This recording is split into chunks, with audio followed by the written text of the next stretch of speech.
భారత క్రికెట్ కు నయా బాల్ గా పేరుగాంచిన senior test player Cheteshwar Pujara అంతర్జాతీయ క్రికెట్ నుంచి రిటైర్మెంట్ ప్రకటించాడు. ఈ విషయాన్ని ఆయన సోషల్ మీడియా వేదికగా వెల్లడించారు.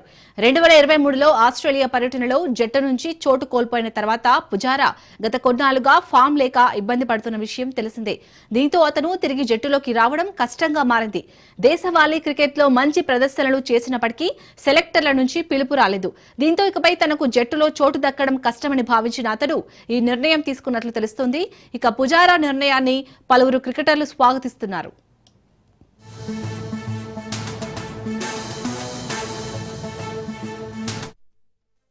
కెరీర్ పరంగా చూసుకుంటే పుజారా 103 టెస్టు మ్యాచ్లు ఆడగా 43.60 సగటుతో మొత్తం 7,195 పరుగులు చేశారు.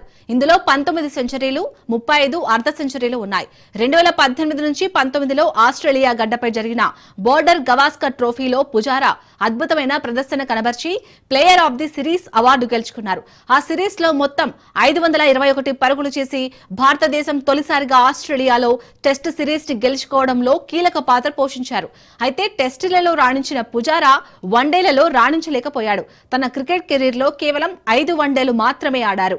క్రీజులో ఎక్కువసేపు నిలబడి ప్రత్యర్థి బౌలర్లకు చుక్కలు చూపించే పుజారాను చూసి రాహుల్ ద్రవిడ్ తర్వాత పుజారాను నయా బాల్ అని పిలిచేవారు.